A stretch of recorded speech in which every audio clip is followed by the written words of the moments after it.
Hallelujah. प्रभु को महानाम धन्यवाद हो। समस्त को प्रेज द लॉर्ड। प्रभु को महानाम धन्यवाद हो। आ विशेष करी आज मध्य प्रभु आम को सुंदर समय देथिबारु प्रभु को नाम धन्यवाद करुअछि। मो प्रिय लोक माने आम सियन मंडलीर क्रिस्टियन मेसेज आपण मानक घर को आसुअछि। आपण माने एवं आपणकर मंडली आपणकर परिवार सहित आम सियन मंडलीर क्रिस्टियन मेसेज आपण माने सुनुछंती एवं देखुछंती बोली आउ लाइक सब्सक्राइब करुछ बोली तुमको धन्यवाद करुछि।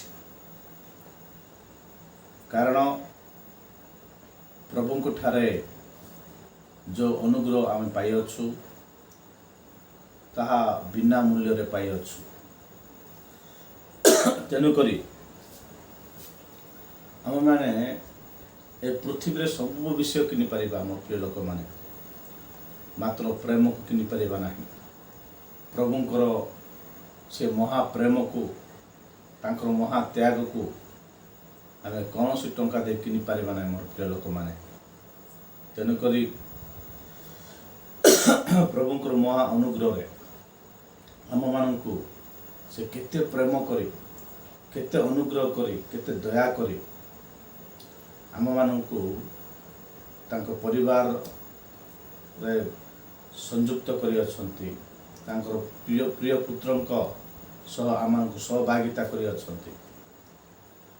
तेणु करी आमे माने प्रभु को धन्यवाद देवार अछि। प्रभु को धन्यवाद देवार अछि। केमिति देवार अछि? हालेलुया। प्रभु को आमे को प्रकार धन्यवाद देवार अछि? जागतिक भाव में जागतिक लोक मैंने जो प्रकार तांको देवादेवी मान को धन्यवाद दौरान प्रशंसा करुँच आउ देखे एवं अर्पण करुँच बलिदान गुड़ाक से प्रकार आम करूँ कि आम से प्रकार न करूँ। मोर प्रिय लोक मैंने आमे माने सदा प्रभुंकर संतोष पात्र लोक मैंने आमे माने सदा प्रभुंकर कौन इच्छा से विषय आमे माने आउ प्रभुंकर इच्छा को आमे लड़ीबार अछि। प्रभु से इच्छा करी आम मान को कौन करियछंती तांकर पवित्रमय जीवन यापन करबा पई मनोनीत करियछंती। मो सहित काढंतु आमे माने देखिबा तेसलोनिकीय पुस्तक प्रथम तेसलोनिकीय पुस्तक 4 पर्व आमे माने 3 पद पढ़ा। प्रथम तेसलोनिकीय पुस्तक 4 पर्व तार 3 पद। कारण तुम्हें माने जेपरि पवित्र हुओ एतिपाई ईश्वरंकर इच्छा अर्थात तुम्हें माने जेपरि व्यभिचार रु पृथक रुह। आ तो पढ़ुची कारण तुम्हें माने जेपरि पवित्र हुओ या ही ईश्वरंकर इच्छा अर्थात तुम्हें माने जेपरि व्यभिचार रु पृथक हुओ आउ जेपरि ईश्वरंकर संबंध रे अज्ञ विजाति मानक परि काम गुड़ा आसी न होई प्रत्येक पवित्र और समादर भाव रे आपण आपण निमंते बाचा ग्रहण करबा को जानो। हालेलुया। प्रभु परित वाक्य दे आम को आशीर्वाद करंतु। छोट प्रार्थना करबा। सर्वशक्तिमान जीवंत कृष्ण प्रभु आश्चर्य पराक्रम परमेश्वर तुम धन्यवाद करुछु। हम पिता परमेश्वर आम को तुम दया कर संध्याकाल समय आम को सभापति परमेश्वर लो से तुम धन्यवाद करुछु। प्रभु आज वाक्य अनुसार आम सहित तुम कथा कह बोली महिमा गुरु प्रशंसा पूजा तुमको दे जिते लोक ए वाक्य शुणवे एवं देखिए से समस्त को प्रभु तुम आशीर्वाद कर बोली जीशु को नाम प्रार्थना करी पिता आमेन। हालेलुया। मो प्रिय लोक माने ए जगह आम मैंने देखुअछु तेसलोनिकीय मंडली निकट को प्रेरित पाउल तांकर प्रथम पत्र रे ए प्रकार कहउछंती ईश्वरंक दृष्टि रे संतोषजनक जीवन यापन करबा विषय। ईश्वरंक दृष्टि रे ईश्वर तुम मानकु ग्रहण करिवार अछि बोली कहले ସେ ସନ୍ତୁଷ୍ଟ ହେବାର ଅଛି। ହାଲେଲୁୟା। ଈଶ୍ୱରଙ୍କର ଇଚ୍ଛାକୁ ସାଧନ କଲେ, ଈଶ୍ୱରଙ୍କର ଇଚ୍ଛାକୁ ମାନିକରି ଚଳିଲେ, ତାଙ୍କର ଆଜ୍ଞା ପାଳନ କଲେ, ତାଙ୍କର ଆଜ୍ଞାକୁ ଆମେମାନେ ସମ୍ମାନ ଦେବାକୁ ପଡ଼ିବ। ବାଇବେଲର ଲିଖିତ ବାକ୍ୟ ସବୁ ପ୍ରଭୁ ଯୀଶୁଖ୍ରୀଷ୍ଟଙ୍କର ମୁଖ ନିର୍ଗତ ବାକ୍ୟ। ପବିତ୍ର ଆତ୍ମା ଶକ୍ତିରେ ପ୍ରଭୁଙ୍କ ଦାସମାନେ ଆଉ ପ୍ରଭୁଙ୍କ ବାକ୍ୟ ଆମମାନଙ୍କୁ ଆଣି ଦେଉଅଛନ୍ତି। ଆଜି ଆମେମାନେ ଧନ୍ୟ ଅଟୁ, କାରଣ ଏଇ ଯୁଗରେ ବା ଏଇ ବର୍ତ୍ତମାନ ପୁରୁଷ ପ୍ରଭୁଙ୍କର ବାକ୍ୟ ବହୁ ସହଜରେ ପାଇପାରୁଛି। କିନ୍ତୁ ପୂର୍ବ କାଳରେ ଲୋକମାନେ ଶୁଣିବା ଦ୍ୱାରା ସେମାନେ ବିଶ୍ୱାସ କରୁଥିଲେ। ସମସ୍ତଙ୍କ ପାଖରେ ବାଇବେଲ ନଥିଲା, ସମସ୍ତଙ୍କ ପାଖରେ ପବିତ୍ର ଗ୍ରନ୍ଥ ନଥିଲା। ଯାଜକମାନେ, ପାରୁଷୀମାନେ, ଶାସ୍ତ୍ରୀମାନେ ଏହା ଧରୁଥିଲେ। ସେମାନେ ଯାହା କହୁଥିଲେ ଲୋକମାନେ ତାହା କରୁଥିଲେ, ପାଳୁଥିଲେ। କିନ୍ତୁ ଏଠି ସାଧୁ ପାଉଲ ଆମମାନଙ୍କୁ କ'ଣ କହୁଛନ୍ତି? ଈଶ୍ୱରଙ୍କର ଇଚ୍ଛା ଏହା। ତାଙ୍କର ଇଚ୍ଛା କ'ଣ ଜାଣିଛନ୍ତି? ଆମ୍ଭେମାନେ ପବିତ୍ର ଭାବରେ ରହିବା ଅଛି ତାଙ୍କର ଇଚ୍ଛା। ଆମେମାନେ ଯେ ପ୍ରକାର ବ୍ୟଭିଚାରରୁ ପୃଥକ ରହୁ। ବ୍ୟଭିଚାର କହିଲେ ଆମେମାନେ କ'ଣ ବୁଝିବା? ମୋର ପ୍ରିୟ ଲୋକମାନେ, ସେଠି ଆମେ ଯେଉଁ ମୂଳ ବାକ୍ୟ ପଢ଼ିଲୁ, ସେ ମୂଳ ବାକ୍ୟରେ ଏହି ପ୍ରକାର ଲେଖାଯାଇଅଛି, କାରଣ ତୁମେମାନେ ଯେପରି ପବିତ୍ର ହୁଅ। ହାଲେଲୁୟା। ତୁମେମାନେ ପବିତ୍ର ହୁଅ, ଯେହେତୁ ତୁମମାନଙ୍କ ପରମେଶ୍ୱର ପବିତ୍ର। ତୁମେମାନେ ପରମେଶ୍ୱରଙ୍କୁ ଧନ୍ୟବାଦ ଦେବାର ଅଛି ବୋଲି ପବିତ୍ର ହୃଦୟର ସହିତ ଆମେ ପ୍ରଭୁଙ୍କୁ ଧନ୍ୟବାଦ ଦେବ। ସର୍ବାନ୍ତକରଣ ସହିତ ସମସ୍ତ ମନ, ସମସ୍ତ ପ୍ରାଣ, ସମସ୍ତ ଅଙ୍ଗ ପ୍ରତ୍ୟଙ୍ଗ ଦେଇ ପ୍ରଭୁଙ୍କୁ ଆମେ ଧନ୍ୟବାଦ ଦେଲେ ସେ ଇଚ୍ଛା ହେବେ, ସେ ସନ୍ତୁଷ୍ଟ ହେବେ। ଆମେମାନେ ସେଇ 4:1 ଟିକେ ଦେଖିବା। ଅତଏବ ହେ ଭାଇମାନେ, ଅବଶେଷରେ କି ପ୍ରକାରେ ଆଚରଣ କରି ଈଶ୍ୱରଙ୍କୁ ସନ୍ତୁଷ୍ଟ କରିବା ଉଚିତ, ସେ ସମ୍ବନ୍ଧରେ ତୁମେମାନେ ଆମମାନଙ୍କ ଠାରୁ ଯେ ପ୍ରକାର ଶିକ୍ଷା ପ୍ରାପ୍ତ ହେଲ, ଆଉ ତୁମେମାନେ ମଧ୍ୟ ଯେ ପ୍ରକାର ଆଚରଣ କରୁଅଛ, ତଦନୁସାରେ ଆହୁରି ଅଧିକ ଅଗ୍ରସର ହେବା ନିମନ୍ତେ ଆମେମାନେ ପ୍ରଭୁ ଯୀଶୁଖ୍ରୀଷ୍ଟଙ୍କ ନାମରେ ତୁମମାନଙ୍କୁ ଅନୁରୋଧ କରି ଉତ୍ସାହ ଦେଉଅଛୁ। ହାଲେଲୁୟା। ପ୍ରେରିତ ପାଉଲ କହୁଛନ୍ତି, ଅବଶେଷରେ ଆମେ ପୃଥିବୀରେ ସବୁ ବିଷୟ କରି ଆସିଛୁ,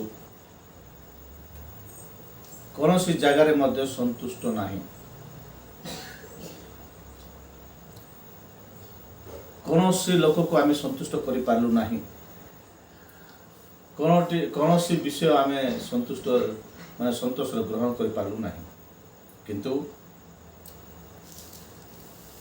କାହିଁରେ ମଧ୍ୟ ସନ୍ତୋଷ ନାହିଁ ବୋଲି ଆମେ ଜାଣିଦେଲା ପରେ ଆମେମାନେ ପରମେଶ୍ୱରଙ୍କ ଶରଣାଗତ ହେବାଟା ଉତ୍ତମ।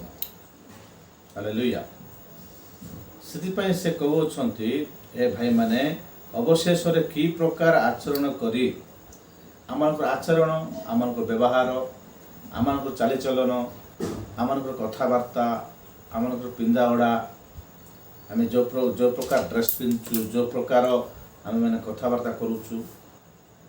ମୋର ପ୍ରିୟ ଲୋକମାନେ, ଆମମାନଙ୍କର କଥାବାର୍ତ୍ତାକୁ ଲୋକମାନେ ନିରୀକ୍ଷଣ କରୁଅଛନ୍ତି। ଜାଣିଛନ୍ତି, ଆପଣମାନଙ୍କର ବହି ଲୋକମାନେ ପଢ଼ୁଛନ୍ତି, ଏ ଲୋକ କେଉଁ ପ୍ରକାର, ଏ ଲୋକ ସହିତ ଆମେ କେଉଁ ପ୍ରକାର ବ୍ୟବହାର କରିବାର ଅଛି। ଆମମାନଙ୍କର ବିଷୟରେ ଲୋକମାନେ ଚିନ୍ତା କରୁଅଛନ୍ତି ବା ଆମମାନଙ୍କୁ କିଏ ତ ଭଲ କହୁଅଛନ୍ତି, କିଏ ତ ମନ୍ଦ କହୁଅଛନ୍ତି। ଏ ଜଗତର ବିଷୟରେ ଆମେ ଗୋଟେ ସାକ୍ଷୀ ସ୍ୱରୂପ କିଛି ରହିବାକୁ ପଡ଼ିବ। ଆମେମାନେ ପରମେଶ୍ୱରଙ୍କୁ ଯେତେବେଳେ ଆମେ ସନ୍ତୁଷ୍ଟ କରିପାରିବା ଆମମାନଙ୍କର ଆଚରଣରେ, ଆମମାନଙ୍କ ବ୍ୟବହାରରେ, ଆମମାନଙ୍କର ପ୍ରାର୍ଥନାମୟ ଜୀବନ, ଆମମାନଙ୍କର ଧନ୍ୟବାଦ ଅର୍ପଣ, ଆମମାନଙ୍କର ସାଧୁତା ଜୀବନ,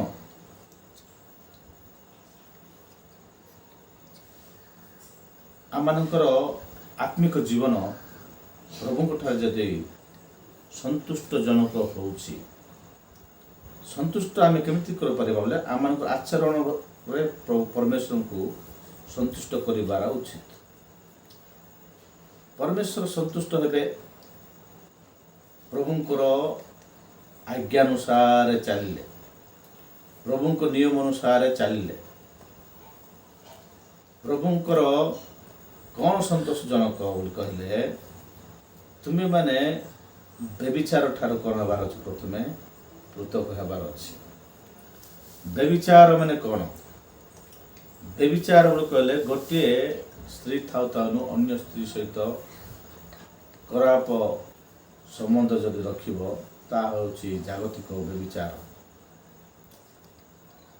ତାହାକୁ ପରମେଶ୍ୱର ପ୍ରଭୁ ଯୀଶୁ ମଧ୍ୟ କହନ୍ତି, ବ୍ୟଭିଚାର ଦୋଷ ବିନା ତମ ସ୍ତ୍ରୀଙ୍କୁ ତୁମେ ପରିତ୍ୟାଗ କରିପାରିବ ନାହିଁ। ହାଲେଲୁୟା। ତୁମର ଶଯ୍ୟାଶୁଚି ଥାଉ, ଆଉ ତୁମେମାନେ ପରମେଶ୍ୱରଙ୍କ ଦୃଷ୍ଟିରେ ଅନିନ୍ଦନୀୟ ଏଇ ଦେଖାଯିବାକୁ ପଡ଼ିବ। କାରଣ ତୁମେ ପବିତ୍ର ହେବାର ଅଛି ବୋଲି ପରମେଶ୍ୱରଙ୍କର ଇଚ୍ଛା।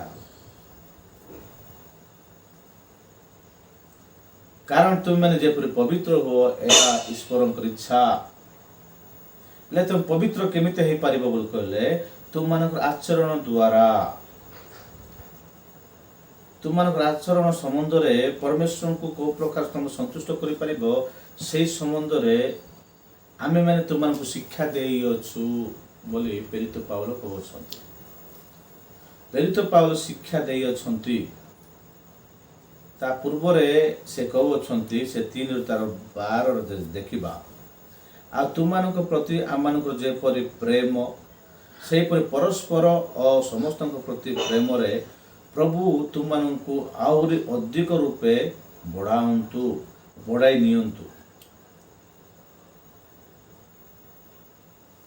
ସେ କହୁଅଛନ୍ତି, ଆମମାନଙ୍କର ଯେପରି ଆମମାନଙ୍କର ଯେପରି ପ୍ରେମ, ସେପରି ପରସ୍ପର ସମସ୍ତଙ୍କ ପ୍ରତି ପ୍ରେମରେ ପ୍ରଭୁ ତୁମମାନଙ୍କୁ ଆହୁରି ଅଧିକ ବ୍ୟବହାର କରନ୍ତୁ ବା ବଢ଼ାନ୍ତୁ। ପ୍ରେମ ବଢ଼ିବାର ଅଛି ପରସ୍ପର ପ୍ରତି। ପରିବାର ଭିତରେ ପ୍ରେମ ରହିବାର ଅଛି। ପରସ୍ପର ଆପଣ ଭାଇକୁ ଆତ୍ମତୁଲ୍ୟ ପ୍ରେମ କର ବୋଲି ପ୍ରଭୁ ଯୀଶୁ କହିଅଛନ୍ତି। ଆମମାନଙ୍କର ଆଚରଣରେ ଯଦି ପ୍ରେମ ନଥାଉଛି, ତାହେଲେ ଆମେମାନେ ପ୍ରଭୁଙ୍କୁ ସନ୍ତୁଷ୍ଟ କରିପାରିବା ନାହିଁ, ପବିତ୍ର ହେଇପାରିବା ନାହିଁ। ଆମମାନଙ୍କର ପ୍ରେମ ଯଦି ଶିଥିଳ ହେଇଯାଉଛି, ଆମମାନଙ୍କର ପ୍ରେମ ଯଦି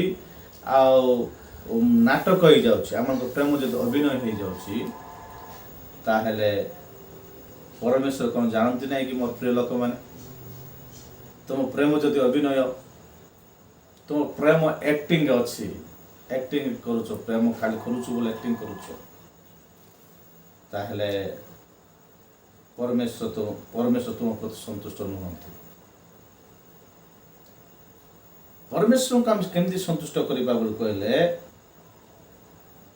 ଆମମାନଙ୍କର ଆଚରଣ ପ୍ରେମରେ ପରିପୂର୍ଣ୍ଣ ହେବାର ଅଛି। ସେଠି ସ୍ପଷ୍ଟ ଭାବରେ କହୁଅଛନ୍ତି, ଆଉ ତୁମମାନଙ୍କ ପ୍ରତି ଆମମାନଙ୍କର ଯେ ପ୍ରକାର ପ୍ରେମ, ଯେପରି ପ୍ରେମ, ସେହିପରି ପରସ୍ପର ଓ ସମସ୍ତଙ୍କ ପ୍ରତି ପ୍ରେମରେ ପ୍ରଭୁ ତୁମମାନଙ୍କୁ ଆହୁରି ଅଧିକ ରୂପେ ବଢ଼ାଇ ଦିଅନ୍ତୁ। ହାଲେଲୁୟା। ପ୍ରେମ ଯଦି ଆମମାନଙ୍କର ଆଚରଣରେ ନାହିଁ ତାହା ଡୁପ୍ଲିକେଟ୍ ହେଇଯିବ, ତାହା ପ୍ରଭୁଙ୍କୁ ସନ୍ତୁଷ୍ଟ କରିପାରିବ ନାହିଁ। ପ୍ରିୟ ଲୋକମାନେ,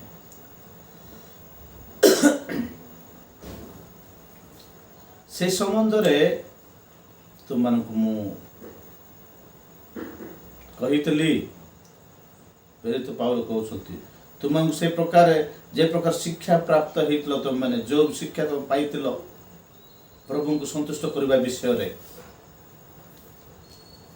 ପ୍ରଭୁ କେତେବେଳେ ସନ୍ତୁଷ୍ଟ ହେବ? ତୁମେ ପବିତ୍ର ହେଇଗଲେ, ତୁମର ଆଚରଣ ପବିତ୍ର ଥିବାର ଅଛି, ତୁମ ପ୍ରେମର ପବିତ୍ର ଥିବାର ଅଛି, ତୁମ କଥାବାର୍ତ୍ତା ପବିତ୍ର, ତୁମର ଚାଲିଚଳନ ପବିତ୍ର, ତୁମେ ପ୍ରଭୁଙ୍କର ଗୌରବ ପ୍ରଶଂସା କରିବାରେ ପବିତ୍ର ଥିଲେ ପ୍ରଭୁ ସନ୍ତୁଷ୍ଟ ହେଇଯିବେ। ମୋ ପ୍ରିୟ ଲୋକ,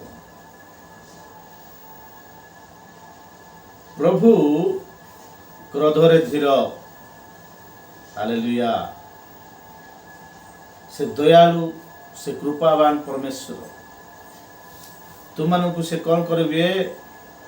ସନ୍ତୁଷ୍ଟ କରିବେ, ଆଶୀର୍ବାଦ କରିବେ। ତେଣୁକରି ଏଠି ଲେଖାଯାଇଛି, ବ୍ୟଭିଚାର ଠାରୁ ପୃଥକ ରହିବାର ଅଛି ବୋଲି ପ୍ରଭୁ ତୁମକୁ କହୁଛନ୍ତି। ଏ ଜାଗତିକ ବ୍ୟଭିଚାରରୁ ପୃଥକ ରହିବ ଏବଂ ଆତ୍ମିକ ବ୍ୟଭିଚାର। ଆତ୍ମିକ ବ୍ୟଭିଚାର କ'ଣ? ତୁମମାନଙ୍କର ଚିନ୍ତା, ତୁମମାନଙ୍କର ଭାବନା, ତୁମମାନଙ୍କର ଭାବିବା, ପରମେଶ୍ୱରଙ୍କ ଦୃଷ୍ଟିରେ ତୁମମାନଙ୍କର ଚିନ୍ତାଧାରା କେଉଁ ପ୍ରକାର ଅଛି?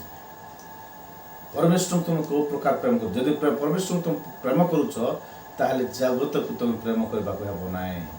ଜଗତର ପ୍ରତିମାମାନଙ୍କୁ ତୁମେ ପ୍ରେମ କରିବାକୁ ହେବ ନାହିଁ। ଜଗତର ଉଚ୍ଚସ୍ଥଳୀମାନଙ୍କୁ ତୁମେ ପ୍ରେମ କରିବାକୁ ହେବ ନାହିଁ। ଉଚ୍ଚସ୍ଥଳୀ ଯାକ ଯଦି ତୁମଠାରେ ଅଛି, ତୁମଠାରୁ ତାହା ବାହାରି ନାହିଁ, ତୁମେ ପରମେଶ୍ୱରଙ୍କ ବିରୁଦ୍ଧରେ ତୁମେ ପାପ କରୁଅଛ। ଇସ୍ରାଏଲ ଲୋକମାନେ ପରମେଶ୍ୱରଙ୍କ ବିରୁଦ୍ଧରେ ପାପ କରି କରି କରି କରି କରି କରି ସେମାନଙ୍କର ଜୀବନରେ ଅନେକ ବିଷୟ ହରାଇ ଦେଇଛନ୍ତି। ମୋ ପ୍ରିୟ ଲୋକମାନେ, ତେଣୁକରି ତୁମେ ଦୟାକରି ଆଜିର ବାକ୍ୟ ଅନୁସାରେ ତୁମେ କ'ଣ କର? ଆଉ ପ୍ରଭୁଙ୍କ ଠାରେ ପ୍ରଭୁ କ'ଣ ଇଚ୍ଛା କରୁଅଛନ୍ତି ସେ ବିଷୟରେ ଆମେ ଟିକେ ଯଦି ଆଲୋଚନା କରିବା, ପ୍ରଭୁ ଆମ ପ୍ରତି ସନ୍ତୁଷ୍ଟ ହେବେ, ଆମକୁ ପବିତ୍ର କରିବେ, ତାଙ୍କ ରକ୍ତ ଦ୍ୱାରା ପବିତ୍ର କରି ଆମମାନଙ୍କୁ ଅନିନ୍ଦନୀୟ କରିବେ। ମୋ ପ୍ରିୟ ଲୋକମାନେ, ତେଣୁକରି ତୁମେମାନେ କ'ଣ କର? ପ୍ରଭୁଙ୍କର ଗୌରବ ପ୍ରଶଂସା କରିବେ ବୋଲି ମୁଁ ଆଶା କରୁଛି। ଏ ପଠିତ ବାକ୍ୟରେ ପ୍ରଭୁ ଆଶୀର୍ବାଦ କରନ୍ତୁ। ଆମେନ୍, ଆମେନ୍।